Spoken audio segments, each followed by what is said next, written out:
तो प्रधानमंत्री नरेंद्र मोदी ने आज नोएडा इंटरनेशनल एयरपोर्ट का उद्घाटन कर दिया है। हालांकि अभी यहां केवल एक दिन में ही फ्लाइट उड़ान भरेगी और बाद में धीरे धीरे चरणबद्ध तरीके से घरेलू समेत इंटरनेशनल उड़ानें शुरू की जाएंगी। ये एयरपोर्ट प्रदेश के विकास को नई रफ्तार देने के साथ साथ रोजगार और निवेश के नए अवसर पैदा भी करेगा। फ्लाइट्स का संचालन पूरी तरह से शुरू होने के बाद जेवर एयरपोर्ट भारत का ही नहीं बल्कि एशिया का सबसे बड़ा इंटरनेशनल एयरपोर्ट बन जाएगा। इस एयरपोर्ट की सालाना क्षमता करीब 7 करोड़ यात्रियों की है।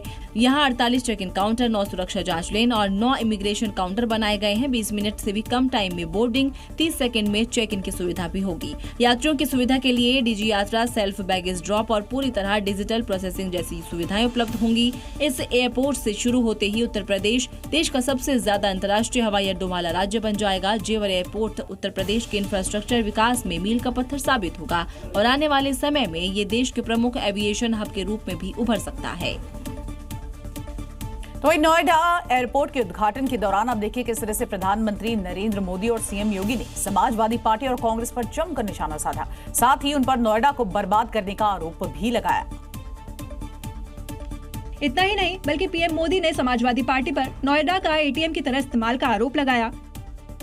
पहले सपा वालों ने नोएडा को अपनी लूट का एटीएम बना लिया था, लेकिन आज भाजपा सरकार में वही नोएडा यूपी के विकास का सशक्त इंजन बन रहा है। साथ ही पीएम मोदी ने नोएडा को लेकर फैलाए गए भ्रम पर भी तंज कसा। वहीं सीएम योगी ने भी विपक्ष को आड़े हाथों ले लिया।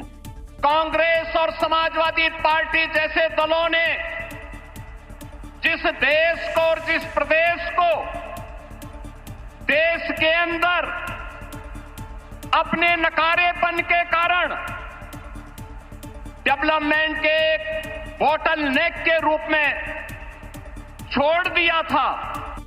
जेवर पर बना एयरपोर्ट विकास की नई उड़ान और विकसित भारत की वो प्रतिज्ञा है जिसे पीएम मोदी और सीएम योगी ने पूरा करने में जी जान लगा दी है। वहीं बंगाल में बिछी चुनावी बिसात के बीच बीजेपी ने ममता सरकार के खिलाफ खुला मोर्चा खोल दिया है। केंद्रीय गृह मंत्री अमित शाह ने कोलकाता में ममता बनर्जी सरकार के 15 साल के शासन के खिलाफ 14 आरोपों वाली एक चार्जशीट जारी की है। इस चार्जशीट के जरिए अमित शाह ने तृणमूल कांग्रेस के 15 साल के शासन को अराजकता और भ्रष्टाचार का युग बताया है। उन्होंने कहा कि ये चुनाव केवल सत्ता परिवर्तन का नहीं बल्कि बंगाल की आत्मा को बचाने और इसे भयमुक्त बनाने का चुनाव है। और घुसपैठियों से मुक्त एक बंगाली समाज की रचना के भरोसे का चुनाव, और ये भरोसा आज बंगाल के चुनाव का मुख्य मुद्दा बना है। भय को निकालना, भरोसों के प्रस्तापित करना, इसका मतलब है टीएमसी को हटाना और भारतीय जनता पार्टी का शासन यहाँ पर लाना। वहीं ममता बनर्जी पर तंज कसते हुए अमित शाह ने कहा कि वो हमेशा विक्टिम कार्ड की पॉलिटिक्स खेलती हैं। ममता दीदी ने हमेशा विक्टिम कार्ड का पॉलिटिक्स खेला है।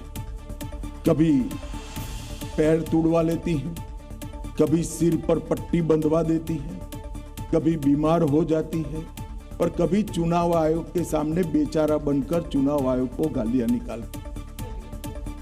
अमित शाह ने कहा कि बंगाल के लोग अब विक्टिम कार्ड की इस पॉलिटिक्स को अच्छी तरह समझ चुके हैं।